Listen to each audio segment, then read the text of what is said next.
Assalamualaikum warahmatullahi wabarakatuh. Berjumpa lagi dengan saya Ahmad Nur Musafa dengan NIM 071. Semoga dalam keadaan sehat semua teman-teman ya, dalam bisa mengikuti perkuliahan mikrobiologi dengan baik. Di sini saya akan memberikan materi tentang struktur dan fungsi jamur. Langsung saja ke materinya. Itu yang pertama adalah pengeteran fungi atau jamur. Itu jamur atau fungi adalah sel eukariotik yang tidak memiliki klorofil. Kemudian tubuhnya ini hanya sebagai hifa. Memiliki dinding sel yang mengandung kitin dan bersifat heterotrof, menyerap nutrien melalui dinding selnya, mengekstrak enzim interaksi ke lingkungannya melalui spora, dan melakukan reproduksi secara seksual dan aseksual.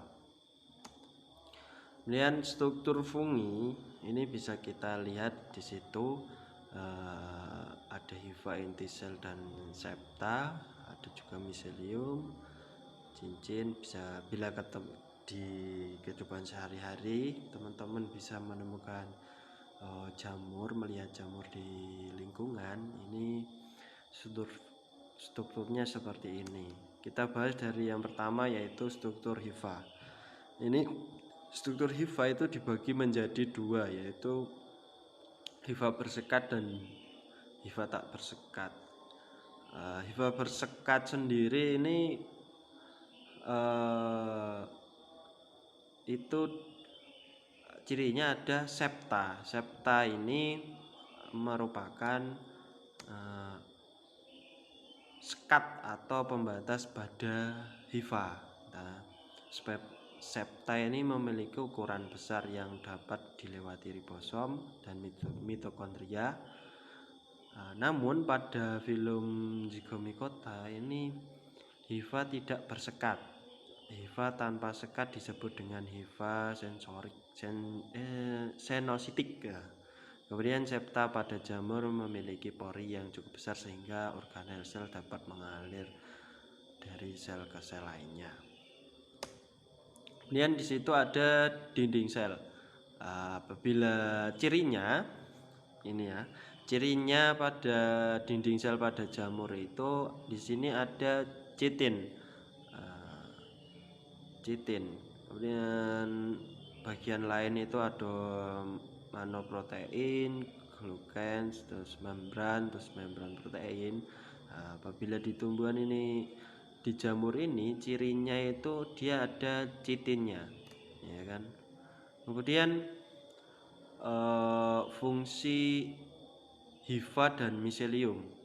Ini di sini bisa kita lihat, ini itu merupakan bagian satu itu merupakan hifa, kemudian bagian dua itu miselium, ya kan.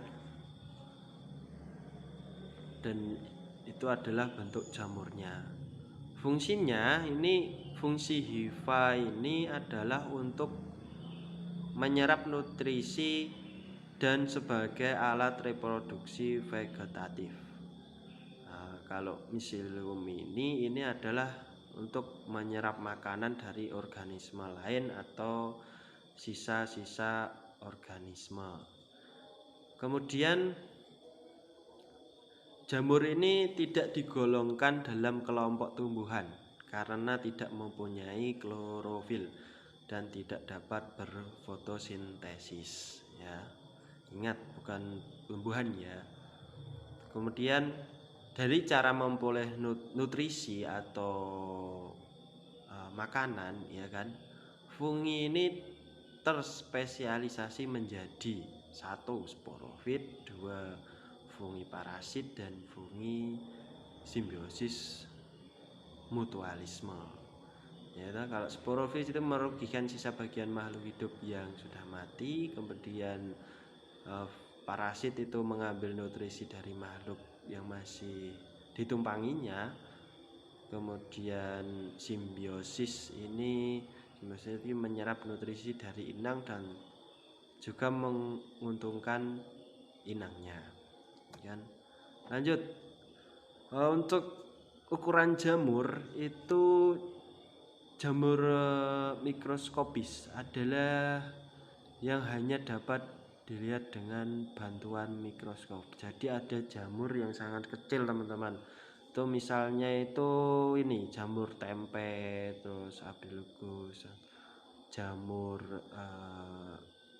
ya toh, jamur ini biasanya itu berasal dari kelas Zygomicota,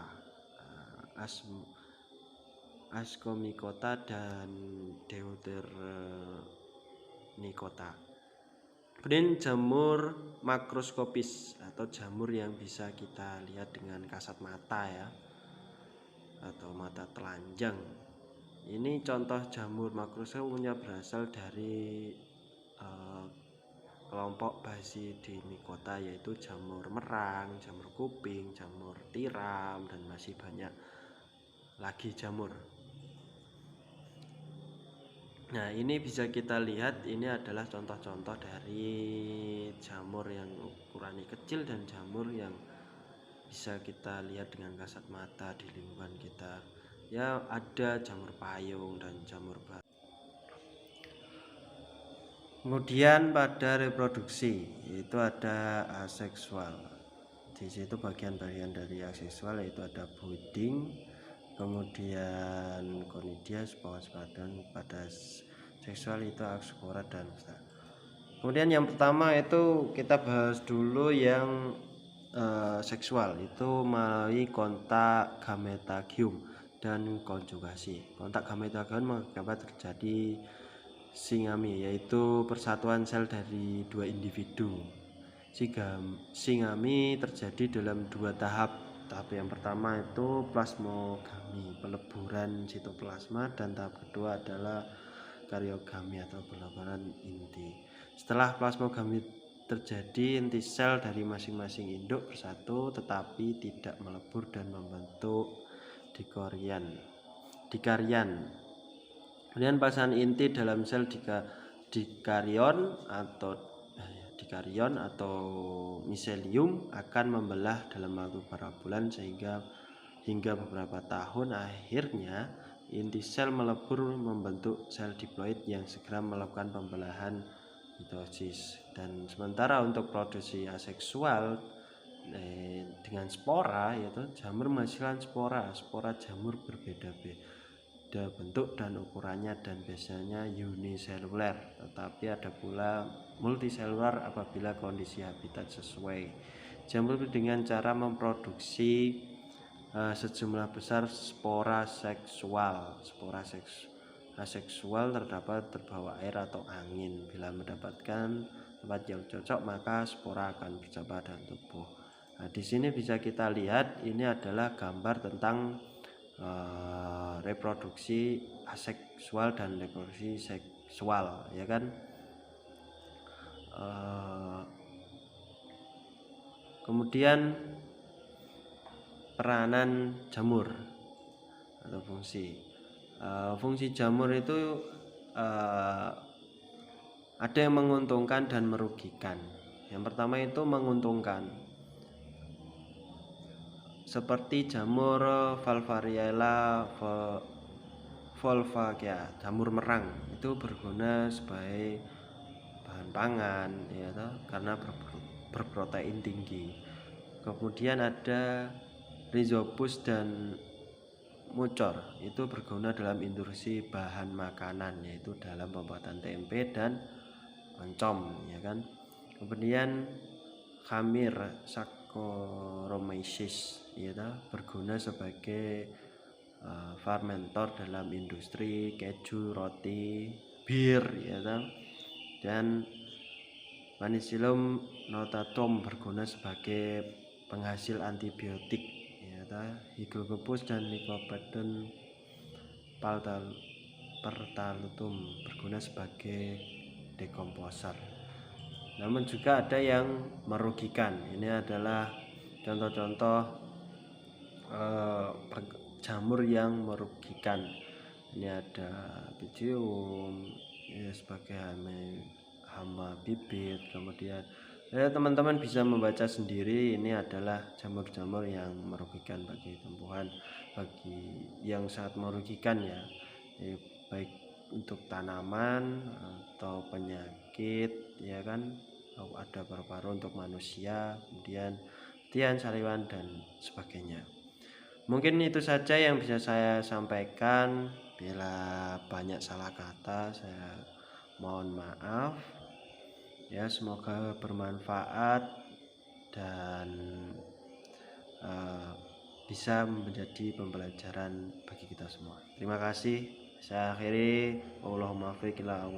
Wassalamualaikum warahmatullahi wabarakatuh.